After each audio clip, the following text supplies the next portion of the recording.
Start करते हैं अपन 6.2 प्रश्नावली एक्सरसाइज 6.2।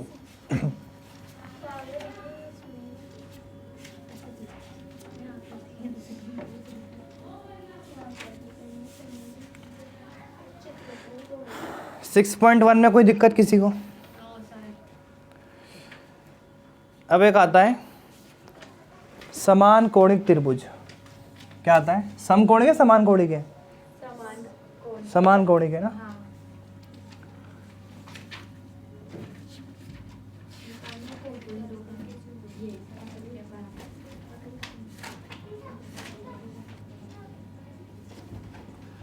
ऐसा त्रिभुज जिसके संगत कोण बराबर होते हैं। समान कोणिक है। ऐसा त्रिभुज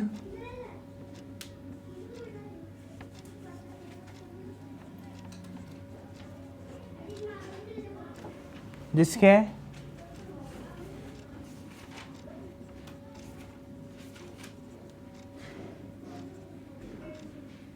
संगत कोण बराबर होते हैं।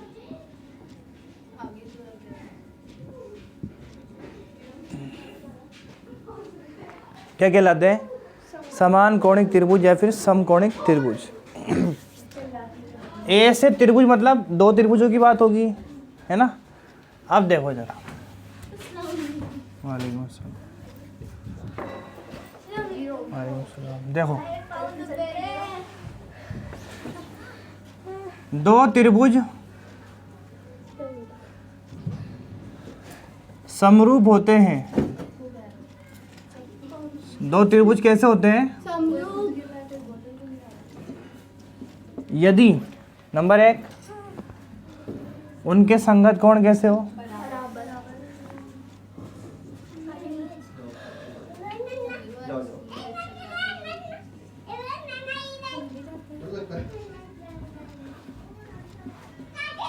उनके संगत कोण बराबर हो और उनकी संगत भुजाओं का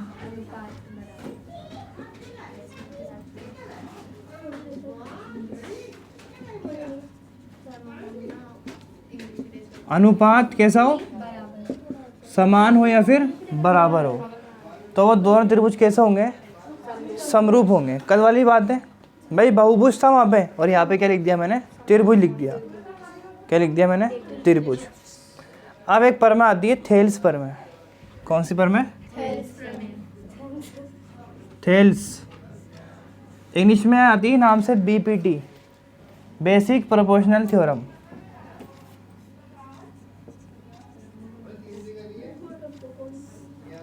देखो क्या होती है, अगर किसी त्रिभुज की भुजा के समांतर खींची गई रेखा के बिंदु क्या करते हैं? बची हुई भुजा को क्या कर देते हैं? समान अनुपात में विभाजित कर देते हैं। देखो पहले अपन समझ लें, उसके बाद इसका स्टेटमेंट बना के लिख देंगे।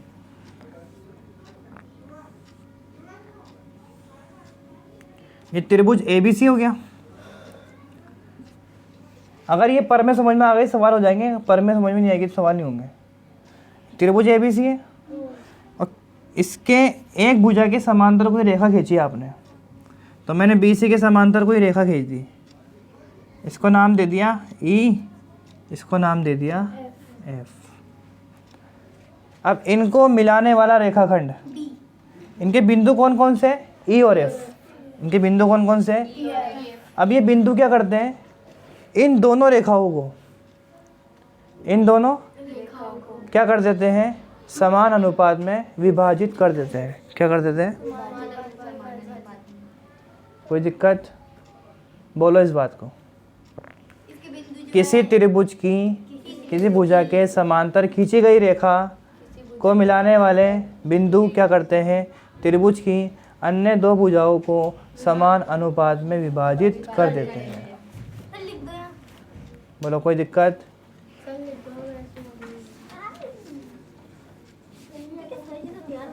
तुम्हारी आवाज़ रिकॉर्ड होगी उसमें, देखना।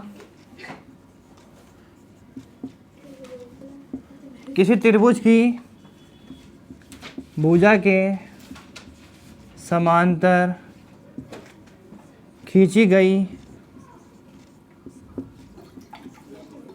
रेखा को, खींचे गए रेखाखंड को मिलाने वाले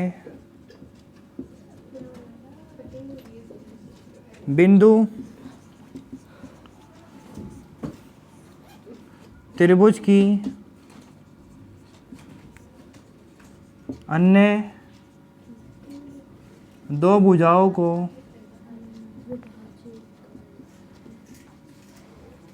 समान अनुपात में विभाजित कर देती है।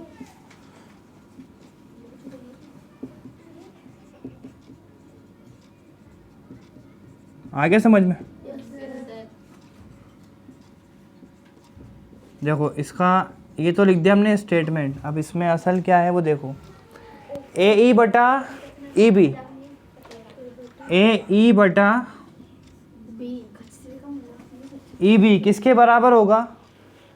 ए एफ बटा एफ सी के, ए एफ बटे एफ सी के, ये स्टेटमेंट है बस।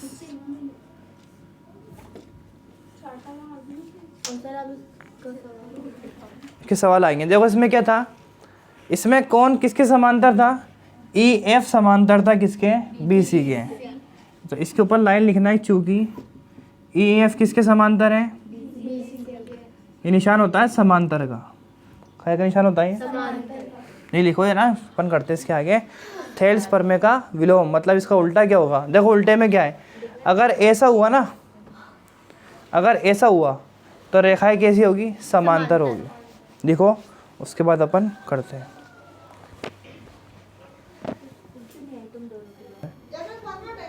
थेल्स प्रमेय क्या होती है?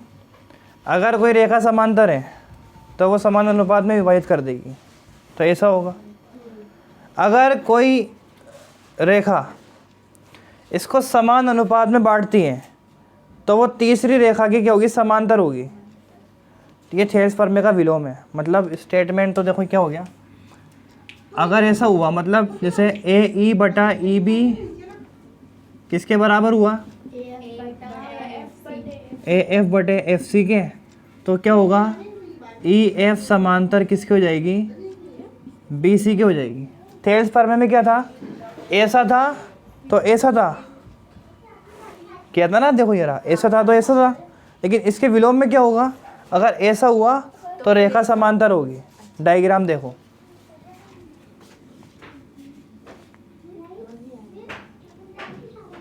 ये ए बी सी। अब कोई रेखा आपने खींची, मान लो ऐसे, इस बिंदु को नाम दे दिया, एक को ई और एक को एफ। अब ये दोनों क्या कर रहे हैं? अगर इसको समान अनुपात में बांट रहे हैं, ए ई बटा ई बी और ए एफ बटा एफ सी, अगर समान अनुपात में बांटता है तो वो रेखाखंड तीसरी भुजा के समांतर होगा। तो तीसरी भुजा कौन सी? यही तो आपके पास में दो भुजा को दो अनुपात में, बराबर अनुपात में बांटा है। किस किस को? ए बी को और ए सी को। तीसरी कौन सी बची? B C. तो ये रेखाखंड इसके समांतर होगा। ये थेल्स प्रमेय का विलोम है। अब सवाल नंबर 1 पे आ जाओ। 6.2 निकाल लो, इसको लिखना बाद में। छोटे से मकसद नहीं है। ये बिंदु अगर इन दोनों को समान अनुपात में बांट दे और ये बिंदु इन दोनों को समान अनुपात में बांट दे, अनुपात मतलब ये होता है कि इसके बटे में ये और इसके बटे में ये, दोनों का मान अगर बराबर है तो ये रेखाखंड दोनों आपस में समांतर होंगे। मतलब इसको आगे बढ़ाओगे और इसको आगे लेके जाओगे तो आपस में कभी भी नहीं मिलेंगे। समांतर का मतलब ये होता है इसको भी आगे बढ़ाओ, इसको भी आगे बढ़ाओ, ये आपस में कभी भी नहीं टकराएंगे या कभी भी नहीं मिलेंगे। अब सवाल नंबर 1 कर लो। देखो अभी लिखो मत, है ना, लाओ बुक दो।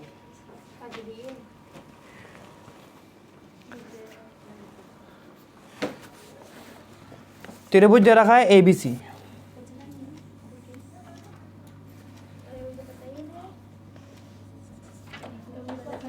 त्रिभुज क्या है? A B C. अब इसमें डी ई जो है ना, डी ई रेखाखंड डी ई किसके समांतर है? बी सी के समांतर है। यहाँ पे जो डी ई है वो किसके समांतर है? बी सी के समांतर है। ये निशान किसका होता है? बराबर का नहीं होता ना, किसका होता है, समांतर का होता है। इसमें दे रखा है आपको AD बराबर 1.5 सेंटीमीटर, DB बराबर 3 सेंटीमीटर, AE बराबर दे रखा है 1 सेंटीमीटर और पूछा है EC क्या होगा, EC क्या होगा। अब देखो इन सवालों को करने के लिए आपको थेल्स प्रमेय का यूज़ लेना पड़ेगा। थेल्स प्रमेय इसलिए काम में इसलिए जो है आपको पढ़ाई गई है पहले, ताकि ये सवाल करने में दिक्कत नहीं आए। अब इसमें लिखो चूंकि DE समांतर है किसके, अब लिखो थेल्स प्रमेय के अनुसार, थेल्स या से लिख दो।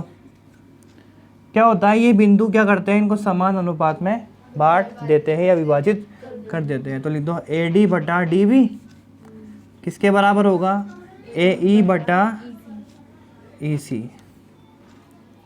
AD कितना है 1.5, DB कितना है 3, AE कितना है 1, EC कितना है पता नहीं है, आपको निकालना है। अब EC कहाँ आ जाएगा, यहाँ पे बाकी सब चीज़ें आ रही थी इसमें, EC यहाँ पे आ गया और 3 है कम 1.5 नीचे आ जाएगा इसके, ये हटेगा पॉइंट, यहाँ से ऊपर क्या लग जाएगा 0। अब ये 30 बन गया, ये 15 बन गया, 15 एकम 15, 15 दूनी, तो EC बराबर कितना आ गया 2/1 मतलब, तो EC बराबर है 2 सेंटीमीटर।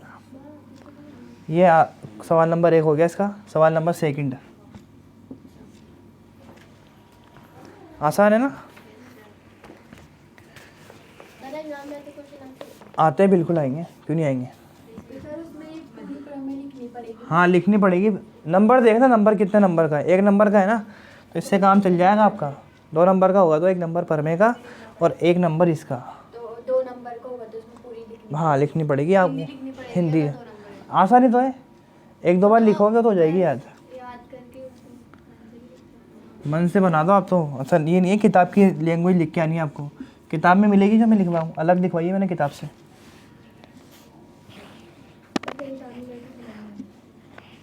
हाँ बस इसमें भी क्या है, DE समांतर BC है, क्या है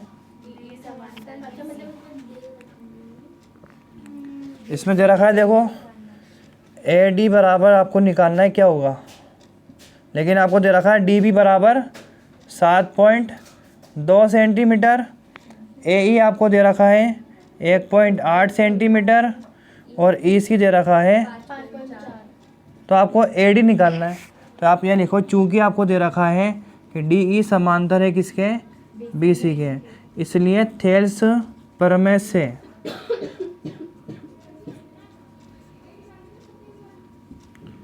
क्या होगा, AD बटा DB किसके बराबर होगा,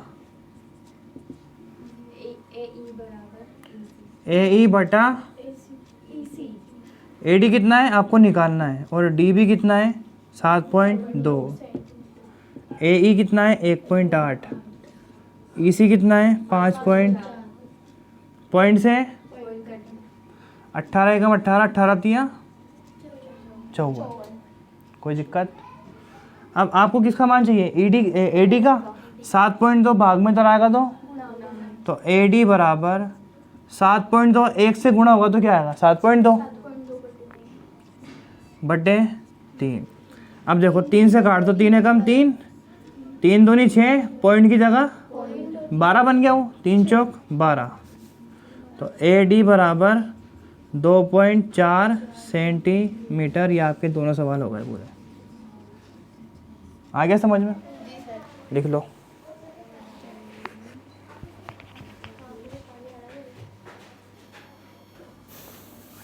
सवाल नंबर 2, आपको त्रिभुज दे रखा है PQR, PQR में E बिंदु PQ का मध्य बिंदु है और F क्या है, PR का मध्य बिंदु है ना, इसके बीच में स्थित है। तो बताना ये है कि EF समांतर QR है या फिर नहीं है। क्या बताना है कि EF समांतर QR के है या फिर, अभी हमने थेल्स प्रमेय का विलोम पढ़ा था। विलोम ये था कि अगर ये बिंदु इन दोनों रेखाओं को समान अनुपात में बांट देते हैं तो ये रेखा कैसी होगी आपस में? समांतर होगी। तो अपन क्या निकालेंगे पहले? अपन निकाल लो पहले पी ई बटे ई क्यू। पी ई कितना है? 3.9। ई क्यू कितना है? 3। तो 3 एकम 3, 3 एकम 3, पॉइंट की जगह पॉइंट, 3 3 9, कितना आ गया? 1.3 बटे 1 मतलब 1.3। अब क्या निकाल लो? पी एफ बटे एफ आर। तो पी एफ कितना है? 3.6 बटे 2.4, पॉइंट से 12 दूनी 24, 12 दिया कितना आ गया? 3 बटे 2। चूँकि पी ई बटे ई क्यू पी एफ बटे एफ आर के बराबर है या फिर नहीं है? तो निशान बराबर का नहीं होगा। अगर ये बराबर होते हैं तो अपन लगाते थेल्स प्रमेय का विलोम। विलोम से मुराद फिर अपन क्या कहते हैं कि दोनों रेखाएं आपस में कैसी हैं? समांतर हैं। अब यही बराबर नहीं है तो समांतर नहीं होगी। इसलिए ई एफ समांतर किसके नहीं होगी? क्यू आर के। इसका सेकंड देखो, ये आ गया समझ में? सेकंड वाला ये है, आपको दे रखा है पी ई बराबर 4 सेंटीमीटर, ई क्यू ई बराबर दे रखा है और पी एफ दे रखा है आर एफ बराबर। इसको चेक करना है तो क्या करना है? कंडीशन निकालनी है। कौन सी वाली? यही वाली। पी ई बटा ई क्यू निकाल लो। तो 4 बटे 4 पॉइंट, अब यहाँ से पॉइंट हटेगा, ऊपर क्या लग जाएगा? 0। 5 से काट दो, 5 अट्टे 40, 8 बटे 9। पी एफ बटे आर एफ निकाल लो या एफ आर निकाल लो। 8 बटे 9, क्या दोनों बराबर हैं? तो ये दोनों बिंदु क्या कर रहे हैं? इन दोनों रेखा को समान अनुपात में विभाजित कर रहे हैं। चूँकि पी ई बटा ई क्यू किसके बराबर है? पी एफ बटे आर एफ के। अतः थेल्स प्रमेय के विलोम से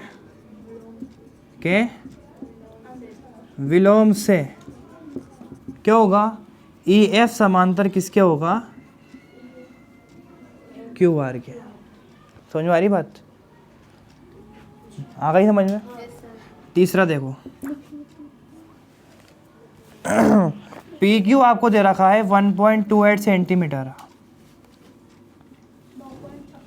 और पी आर दे रखा है 2.56 और पी एफ दे रखा है, पी ई दे रखा है 0.18 सेंटीमीटर और पी एफ दे रखा है 0.36 सेंटीमीटर। अब इसमें देखो, आपको यहाँ पे जो है ना ई क्यू का मान नहीं दे रखा है। एक तो दे रखा है, क्या कहाँ है? नहीं है। और एफ आर का मान नहीं दे रखा, मगर इस पी क्यू का मान दे रखा है और पी आर का मान दे रखा है। तो इनकी हेल्प से अपन किस किस के मान निकाल लेंगे? ई क्यू के और एफ आर के मान निकाल लेंगे। चूँकि देखो, क्या P E plus E Q, P E plus क्या पी क्यू के बराबर होगा? रेखाखंड जोड़ दो, दोनों को मिला दो, पूरा एक ही तो होगा। पी ई कितना है? 0.18 और ई क्यू आपको निकालना है और पी क्यू कितना है? 1.28। ये का जाएगा उधर, प्लस का है तो माइनस में आ जाएगा। 1.28 माइनस 0.18, इसको घटाने पे कितना आ जाएगा? 1.10 सेंटीमीटर। भाई 128 समझ लो, इसको 18 समझ लो। 128 में 18 घटाओ, कितना आएगा? 110। अब दोबारा आ जाओ, चूँकि जो पी एफ और एफ आर है, इनका योग किसके बराबर है? पी आर के। P F plus F R किसके बराबर है? और पी एफ कितना है? 0.36 प्लस एफ आर और पी आर कितना है? 2.56। ये इधर आएगा तो क्या हो जाएगा? तो एफ आर बराबर 2.56 माइनस, तो इस को माइनस करने पे कितना आ जाएगा? 2.20 सेंटीमीटर। भाई 256 है, उसमें से 36 माइनस कर दो, कितना आएगा 220, और पॉइंट की जगह पॉइंट रहेगा। अब आ जाओ, अब निकाल लो आप लोग PE बटा EQ। PE कितना है 0.18 और EQ कितना है 1 पॉइंट। अब देखो यहाँ पे 2 संख्या के पहले पॉइंट है क्या, और नीचे भी 2 संख्या के पहले पॉइंट है, तो पॉइंट से पॉइंट उड़ जाएगा। 2 9 18, 2 5 10, 2 5 10, कितना आ गया 9/55 आ गया। आगे सोल्व मत करो, रहने दो यहीं तक। अब निकाल लो, 55 कैसा है? 2 5 10, 2 5 10, वो जीरो नहीं, अच्छा हाँ 110 और फिर हाँ 110 हो गया ना वो। हाँ अब निकालना है आपको PF बटे FR। PF कितना है 0.36 और RF कितना है, FR कितना है 2.56, 2.20 ये रहा ना FR। तो पॉइंट से कट गया पॉइंट। अब 2 से काट दो, 2 एकम 2, 2 अट्ठे 2 एकम 2, 2 एकम 2, 0 का 0, 2 9 18, 2 5 10, 2 5 क्या आएगा 9/55। चूँकि PE बटे EQ किसके बराबर है PF बटे FR के, इसलिए थेल्स परमे के किससे विलोम के अनुसार या विलोम से क्या होगा EF किसके समांतर होगा QR के। ये आपको दिखाना था, तो आपके 2 सवाल कंप्लीट हो गए। आ गए समझ में, लिख लो।